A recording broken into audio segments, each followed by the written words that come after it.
გურჯაანის მუნიციპალიტეტის სოფელ მელაანში საქართველოს მელიორაციის ახალმა მომსახურების ცენტრმა დაიწყო ფუნქციონირება. საქართველოს მელიორაციის ინფორმაციით სერვისების ხელმისაწვდომობის გაზრდისა და მომხმარებლებთან კომუნიკაციის გამარტივების მიზნით ქვეყნის მასშტაბით სხვადასხვა ღონისძიება ტარდება. მათივე ცნობით, კომპანიის თანამშრომლები მოსახლეობასა და ფერმერებს დაეხმარებიან განცხადებების შევსებასა და საჭირო პროცედურების გავლაში. მიმდინარე წელს კიდევ ორი ახალი მომსახურების ცენტრი გაიხსნება დმანისისა და წნორის მუნიციპალიტეტებში.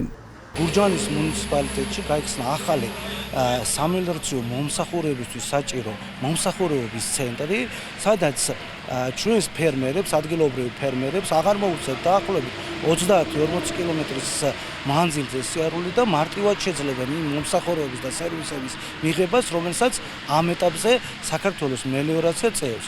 აღნიშნულ მომსახურებაში შედის როგორც ირიგაციის კონტრაქტების გაფორმება, ასევე წყალსარგებლობის განრიგების შეთანხმება და წყალსარგებლობის განრიგების შეცვლა თარიღის.